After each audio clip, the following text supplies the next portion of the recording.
Hello friends, welcome back to our channel win info. ఈరోజు మన video వచ్చేసి ఏంటంటే మనకైతే minister of home affairs government of India నుంచి అయితే ఇంటెలిజెన్స్ బ్యూరోలో అయితే మనకైతే ఎంటీఎస్ నోటిఫికేషన్ అయితే రావడం జరిగింది. ఇక్కడ మనం చెక్ చేసుకున్నట్టయితే ఇంటెలిజెన్స్ బ్యూరోలో మినిస్టర్ ఆఫ్ హోమ్ అఫేర్స్ కింద MTS multi tasking staff general examination 2025 అయితే మనకి నోటిఫికేషన్ అయితే రావడం జరిగింది. చెక్ చేసుకున్నట్టయితే మనకైతే షార్ట్ నోటిఫికేషన్ అనమాట. టోటల్గా మనకు వచ్చేసి 362 పోస్టులకు అయితే రావడం జరిగింది. టోటల్గా వచ్చినట్టయితే మనకైతే 37 డివిజన్స్లో అయితే రావడం జరిగింది నోటిఫికేషన్. ఒకసారి అయితే మీరైతే ఈ డివిజన్స్ అయితే మీరైతే ఒకసారి అయితే ఈ డివిజన్ చెక్ చేసుకోండి. అండ్ అలాగే ఈ యొక్క మన నోటిఫికేషన్ అనమాట మొత్తం టోటల్గా క్లాసిఫికేషన్ వచ్చేసి గ్రూప్ సి అనమాట. గ్రూప్ సి నాన్ గెజిటెడ్ కింద ఇచ్చారు. అండ్ అలాగే పే స్కేల్ వచ్చేసి 18,000 పే లెవెల్ అనమాట. 18,000 నుంచి 56,900 వరకు అయితే రావడం జరుగుతుంది పే మ్యాట్రిక్స్. అలాగే ఎసెన్షియల్ క్వాలిఫికేషన్ అయితే 10th అయితే పాస్ అయ్యి ఉండాల్సి ఉంటుంది. మనం అయితే ఏజ్ లిమిట్ కూడా చూసుకున్నట్టే 18 to 25 ఇయర్స్ అనమాట. అండ్ అలాగే మనకి ఇక్కడైతే ఏజ్ రిలాక్సేషన్ అయితే ఉందన్నమాట. ఎస్సీ ఎస్టీ వాళ్ళకైతే 5 ఇయర్స్ ఉంది. అండ్ అలాగే ఓబీసీ వాళ్ళకైతే 3 ఇయర్స్ అయితే ఏజ్ రిలాక్సేషన్ అయితే ఇవ్వడం జరిగింది. ఆల్ ఓవర్ ఇండియా అనమాట. అండ్ స్కీమ్ ఆఫ్ ఎగ్జామినేషన్ చూసుకుంటే మనకైతే టైర్ 1 టైర్ 2 అయితే ఎగ్జామినేషన్ ఉంటుంది. టైర్ 1 వచ్చేసి ఆబ్జెక్టివ్ అనమాట.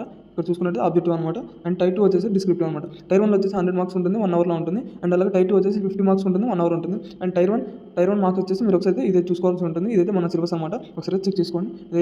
ఫిఫ్త్ పాయింట్ అయితే హౌ టు అప్లై అన్నారు. అండ్ ఇది వచ్చేసి మనకి అఫీషియల్ వెబ్సైట్ అనమాట. అఫీషియల్ వెబ్సైట్ లింక్ అయితే నేను ఇస్తాను. అప్లికేషన్ స్టార్ట్ అయినప్పుడు అయితే నేను నోటిఫికేషన్ యొక్క లింక్ పూర్తి వివరాలు అయితే చెప్పడం జరుగుతుంది. అండ్ ఇదైతే షార్ట్ నోటిఫికేషన్ అనమాట, షార్ట్ నోటీస్ అనమాట. అండ్ ఎగ్జామినేషన్ ఫీ వచ్చేసి టోటల్గా 100 రూపీస్ అయితే ఎగ్జామ్కి ఛార్జ్ చేస్తున్నారు. అండ్ అలాగే రిక్రూట్మెంట్ ప్రాసెసింగ్ ఫీ వచ్చేసి 550 అయితే ఛార్జ్ చేస్తున్నారు. అండ్ ఎవరికైతే రిజర్వేషన్ ఉంటుందో వాళ్ళైతే ఓన్లీ 550 రూపీస్ ప్రాసెసింగ్ ఛార్జ్ అయితే కట్టాల్సి ఉంటుంది. అండ్ అలాగే male candidates of general, EWS and OBC categories వాళ్ళైతే examination fee plus 550 processing fee టోటల్గా అయితే 650 అయితే పే చేయాల్సి ఉంటుంది.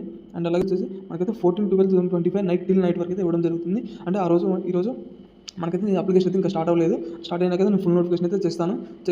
అప్పుడైతే మీరు ఒకసారి వీడియో అయితే చెక్ చేసుకున్నప్పుడు మన ఛానల్ అయితే అప్డేట్స్ కోసం ఫాలో అవ్వండి. అండ్ ఇది చూడండి, ఇంటెలిజెన్స్ యొక్క బ్యూరో యొక్క ఎంటీఎస్ నోటిఫికేషన్ ఉన్నది 2025 షార్ట్ నోటీస్. సో ఇదైతే వీడియో అనమాట. దీని ఫుల్ నోటిఫికేషన్ వచ్చాక నేను పూర్తి వివరాలతో అయితే వీడియో చేస్తాను. అలాగే అప్లికేషన్ వీడియో కూడా చేస్తాను. So thank you.